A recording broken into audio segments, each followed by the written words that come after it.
पंचतंत्र की कहानी, गाय और शेर। एक पहाड़ी के नीचे रामगढ़ नाम का एक गांव था। गांव के सारे जानवर हरी घास खाने के लिए सुबह उसी पहाड़ी के ऊपर बसे जंगल में जाते और शाम होते होते घर वापस आ जाते थे।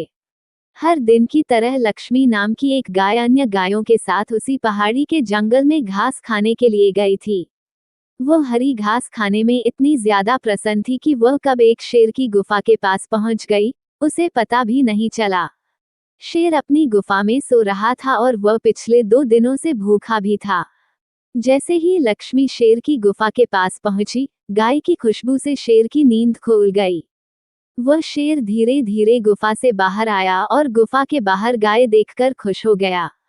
शेर ने मन ही मन सोचा कि आज उसकी 2 दिनों की भूख मिट जाएगी।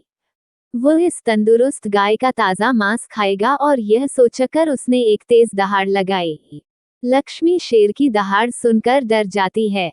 जब वह अपने आसपास देखती है तो वहां दूर दूर तक उसको कोई भी दूसरी गाय नहीं दिखी। जब वह हिम्मत करके पीछे मुड़ी तो उसे सामने शेर खड़ा हुआ दिखाई दिया। उस शेर ने लक्ष्मी को देखकर फिर से दहाड़ लगाई है और लक्ष्मी से कहा, मुझे 2 दिनों से कोई शिकार नहीं मिल रहा था, मैं भूखा था। शायद इसलिए भगवान ने मेरा पेट भरने के लिए तुझे मेरे यहाँ पर भेजा है। आज मैं तुझे खाकर अपनी भूख मिटा लूंगा। शेर की बात सुनकर लक्ष्मी डर जाती है। वह रोते हुए शेर से कहती है, मुझे जाने दो, मुझे मत खाओ। मेरा एक छोटा बच्चा है जो अभी सिर्फ मेरा ही दूध पीता है और उसे घास खाना अभी तक नहीं आया है। लक्ष्मी की बात सुनकर शेर हंसते हुए कहता है, तो क्या मैं अपने हाथ में आए शिकार को ऐसे ही जाने दूं? मैं तो आज तुझे खाकर अपनी 2 दिनों की भूख मिटाऊंगा।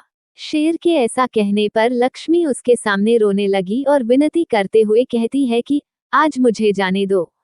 मैं आज अपने बछड़े को आखिरी बार दूध पिला दूंगी और उसे बहुत सारा प्यारा करके कल सुबह होते ही तुम्हारे पास आ जाऊंगी।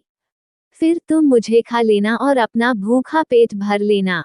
शेर लक्ष्मी की यह बात मान जाता है और धमकी देते हुए कहता है कि अगर कल तू नहीं आई तो मैं तेरे गांव आऊंगा, फिर तुझे और तेरे बेटे दोनों को खा जाऊंगा। लक्ष्मी शेर की यह बात सुनकर खुश हो जाती है और शेर को अपना वचन देकर गांव वापस चली जाती है। वहां से वह सीधे अपने बछड़े के पास जाती है, उसे दूध पिलाती है और बहुत सारा प्यार करती है।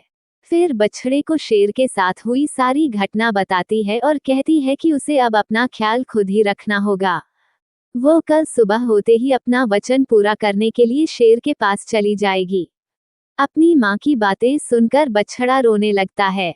दूसरे दिन सुबह होते ही लक्ष्मी जंगल की तरफ निकल जाती है और शेर की गुफा के सामने पहुंचकर शेर से कहती है, अपने वचन के अनुसार मैं तुम्हारे पास आ गई हूँ। अब तुम मुझे खा सकते हो। गाय की आवाज सुनकर शेर अपनी गुफा से बाहर निकलकर आता है और भगवान के अवतार में प्रकट होते हैं। वो लक्ष्मी से कहते हैं, मैं तो बस तुम्हारी परीक्षा ले रहा था। तुम अपने वचन की पक्की हो, मैं इससे बहुत प्रसन्न हुआ।